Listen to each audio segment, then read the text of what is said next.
अब हम फ्रायड पर थोड़ा सा क्रिटिसिज्म भी करेंगे।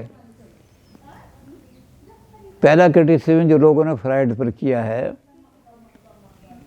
दो का तो हमने बता ही दिया। फ्रायड के अपने साथी थे एडलर और यूंग।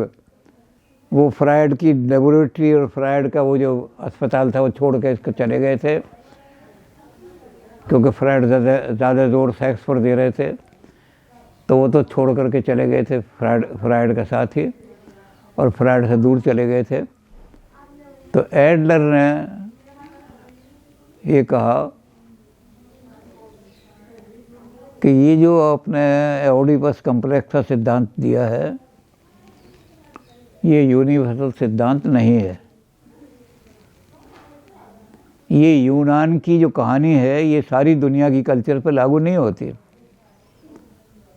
कुरान में ऐसी कोई कहानी नहीं है, इंडिया में ऐसी कोई कहानी नहीं है।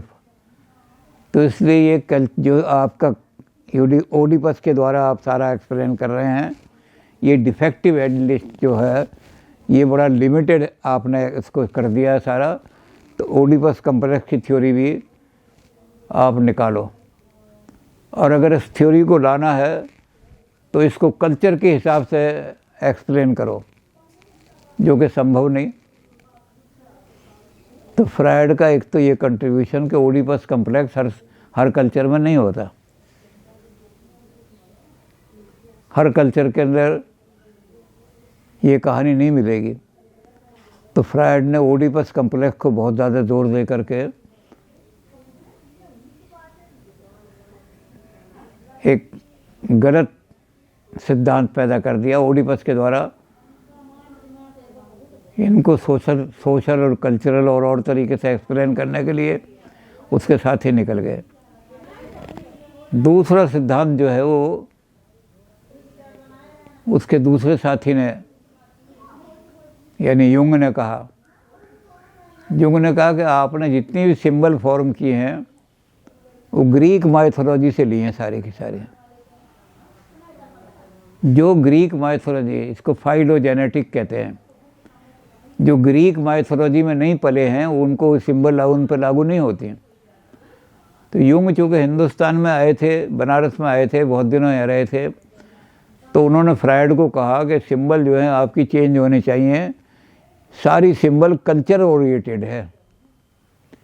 अगर यूरोप के किसी आदमी को जो ग्रीक कल्चर में पला है सांप दिखाई देता है तो वहाँ सांप की सिंबल है सेक्स ऑर्गन, लेकिन इंडिया की कल्चर में जो पला है अगर उसको रात को सपने में सांप दिखाई देता है तो उसका मतलब उसका कोई मॉरल इवोल्यूशन या आत्मिक विकास हो रहा है, क्योंकि यहाँ सांप जो है वो देवताओं में माना जाता है। तो भारत में अगर ड्रीम है तो इसलिए उन्होंने सारी सिंबल को कहा कि आपका ये सिंबल का स्ट्रक्चर है इसको सारा बदल दो। तो ड्रीम की सिंबल को बदलने का काम भी फ्रायड के चेलों ने करवाया। तो फ्रायड ने एग्जेजरेटेड काम जो किया सिंबल को लाने का और ओडिपस का ग्रीक फिलॉसफी को लागू करने का, वो भी बाद में फ्रायड को छोड़ना पड़ा। फ्रायड को तो नहीं, फ्रायड तो बेचारे अपना दे के चले गए, लेकिन जो और लोग थे फ्रायडियन या फ्रायड के चेले या दूसरे साइकोलॉजिस्ट जो चले गए थे, उन्होंने दोनों थ्योरियाँ छोड़ दी। ओडिपस की थ्योरी भी छोड़ दी और सिंबल को भी उन्होंने कल्चर के हिसाब से नए सिरे से डेवलप किया। हर कल्चर में जो आदमी होते हैं उन्हीं से उस कल्चर के, अब इंडिया के जो साधु सन्यासी या ऐसे लोग हैं वो बता सकते हैं इंडियन कल्चर के बारे में कि आपको रात को अगर ये दिखाई देता है तो इसका क्या मतलब है। तो हमारी माइथोलॉजी में और सिंबल हैं, ग्रीक माइथोलॉजी में और सिंबल है। तो ये सिम्बोलिज्म जो है ये ड्रीम इंटरप्रिटेशन आपकी गलत हो जाएगी अगर आपने इनको कल्चर ओरिएंटेशन नहीं किया।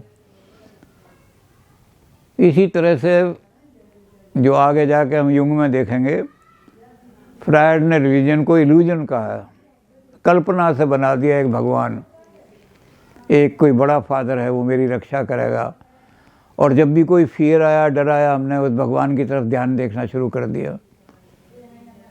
अगर हमारे फियर दूर हो जाएं सारे के सारे या फियर कम हो जाए हमारे, तो भगवान में हमारी भगवान की हमें कोई ज़रूरत नहीं, रिलीजन नहीं रहेगा।